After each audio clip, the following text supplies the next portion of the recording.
নমস্কার। ঠাকুরকে প্রণাম জানিয়ে বেদবাণী দ্বিতীয় খণ্ডের 89 নম্বর চিঠিটা পড়ার চেষ্টা করছি। জয়রাম জয়রাম। ঠাকুর লিখেছেন আশ্রিত জনের চিঠির উত্তরে, ভগবান ছাড়া এই দেহ বিবর হইতে উদ্ধারের আর কোনো পথ নাই। ভগবান ছাড়া এই যে দেহের যে গহ্বর, এই গহ্বর থেকে উদ্ধার পাবার আর কোনো পথ নাই। একমাত্র ভগবানের কৃপাই একমাত্র উদ্ধার পাবার পথ। মায়ার আঁচে পড়িয়া দিবারাত্র অহংকার অভিমানে মুগ্ধ থাকিয়া কেবল অস্থায়ী সুখের জন্য পিপাসা করে। আবার বলছি, মায়ার আঁচে একেবারে সেই মায়াতে আমরা একেবারে মুগ্ধ হয়ে থাকি। মায়ার আঁচে পড়িয়া দিবারাত্র দিন রাত একটা মায়ার গহ্বরে মায়াতে মুগ্ধ হয়ে একটা অলীক জিনিসের প্রতি আমরা একদম তাকে নিয়ে বুঁদ হয়ে থাকা ফলে কি হয়, আমাদের মধ্যে অহংকার অভিমান, তাতে আমরা মুগ্ধ হই। অহংকারে আমরা মুগ্ধ হই, আমাদের মধ্যে দম্ভে আমরা মুগ্ধ হয়ে থাকি, কেবল অস্থায়ী সুখের পিপাসা করতে থাকি আমরা, যার কোনো স্থায়িত্ব নেই। এমন সুখ পাবার আকাঙ্ক্ষায় আমরা সবসময় লালায়িত থাকি।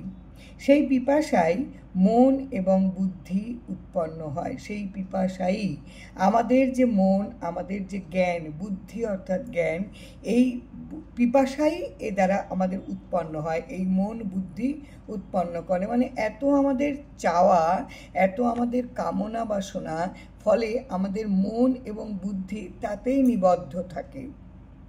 আমরা আর বাহ্যিক কোনো ভাবনায় ভাবতে পারি না, সত্যকে চিনতে পারি না, সত্যকে দেখার মতন আমরা সুযোগও পাই না। কেননা আমরা এই মায়ামোহতে আমাদের বুদ্ধি আর মনকে দিয়ে আমরা পুরো আচ্ছাদিত করে রাখি আমাদের সমস্ত সত্তাকে।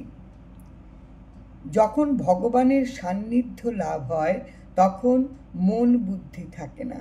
যখন ভগবানকে ভালোবাসা, তার নিকটে থাকার একটা যে আমাদের স্পৃহা জাগে, কামনা জাগে, লালসা জাগে, তখন কিন্তু এই মন আর বুদ্ধি থাকে না। তখন যেই নাম সেই ভগবান। আমরা যে নাম করি এই নামটাই হচ্ছে ভগবান। নাম পাইলেই ভগবানের পাওয়ার অভাব নাই। যদি নাম পাওয়া যায় তাহলে ভগবানকে পাওয়া, এখানে কোনো না ভাব থাকে না, অভাব থাকে না। এখানে ভগবানকে পাওয়া যায়, নাম করলেই ভগবানকে পাওয়া যায়। নাম আর ভগবানের ভিন্ন কিছু নেই, এক। গুণ হইতে মায়ার উদ্ভব হয়, সেই মায়াই অভাব। আমাদের যে বৈশিষ্ট্য, এই বৈশিষ্ট্যর দ্বারাই কিন্তু মায়ার সৃষ্টি হয়, মায়ার উদ্ভব হয়, অলীক জিনিসের সৃষ্টি হয়, উৎপন্ন হয়। এই মায়াই হচ্ছে অভাব। এই যে অলীক অবাস্তব জিনিস এবং মানে কোনো জিনিসের প্রতি যেটার কোনো ভিত্তি নেই, যেটা একেবারে নিত্য নয়, সত্য নয়, এরকম মায়াটাই হচ্ছে আমাদের। এরকম আমরা ভাবনা ভাবি বলেই এটাই আমাদের পাপ না পেলে আমাদের মধ্যে একটা অভাব এসে দেখা দেয়। অভাবই সুখ দুঃখের পরিচয় দিয়া অসত্যের অনুচর করিয়া দেয়। এই যে অভাব, আমার নেই, আমি পেলাম না, আমার আরও চাই, আমার এই যে সারা দিনের এই যে না থাকা ভাব, এর থেকেই কি হয়, এর থেকেই আমরা অসত্যের অনুচর হই, তার বশবর্তী হয়ে পড়ি। যা সত্য নয় এমন জিনিসের প্রতি আমরা কিন্তু তার অনুচর হয়ে পড়ি। অতএব নাম যখন পাইছেন, ঠাকুর লিখছেন অমৃত কথা, নাম যখন পাইছেন তখন যে অবস্থায় হোক না কেন, এই দেহত্যাগের পর নিত্য ধামে উপস্থিতি হইবে নিশ্চয়ই। নাম যখন পাইছেন তখন যেমনই থাকুক না কেন, যেমন অবস্থায় আমার হোক না কেন, এই অবস্থার জন্য তো দায়ী আমার প্রাক্তন কর্মফল। আমি যা করেছি, আমার জন্য যা ভাগ্যে বরাদ্দ করা হয়েছে, এটাই আমার ভোগ, এটাই আমি পাচ্ছি।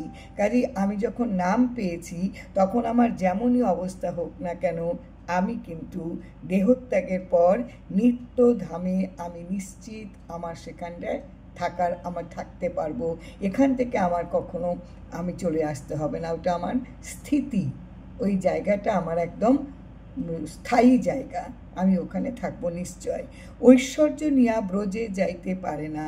আমরা যে সামগ্রী নিয়ে ব্যস্ত থাকি, আমরা যে ধন সম্পদ নিয়ে ব্যস্ত থাকি, কোনোটাই নিয়ে কিন্তু আমরা কখনো ব্রজে যেতে পারবো না।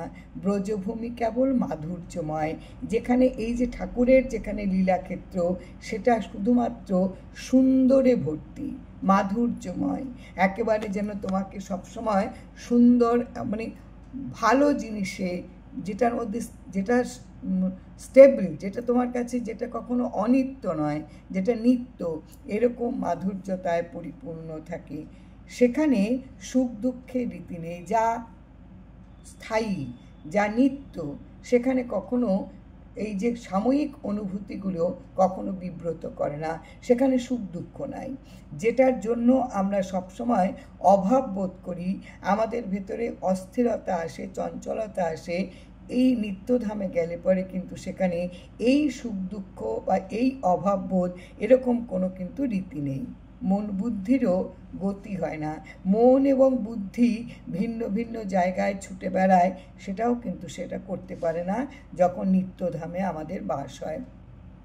কেবল নাম নিয়া পড়িয়া থাকিবেন, ঠাকুর বারে বারে বলছেন, শুধু নাম, নামে থাকলে সব প্রাপ্তি, পরের সুখের জন্য লোভ করিতে নাই। এই যে আমরা এখানে যে ঋণ শোধ করতে এসেছি, এখানে যে সুখের জন্য আমরা লালায়িত হই, এটা হচ্ছে পরের জিনিস নিয়ে সুখ ভোগ করা। এই পরের সুখের জন্য কখনো লোভ করতে নেই।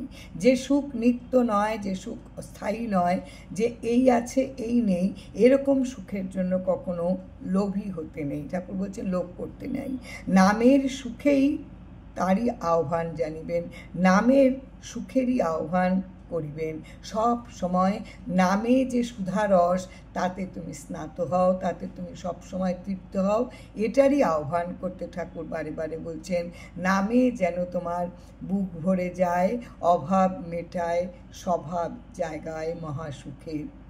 একবার ভজ রাধা কৃষ্ণ, গোপাল কৃষ্ণ, কৃষ্ণ কৃষ্ণ বল মুখে। জয় রাম, জয় রাম।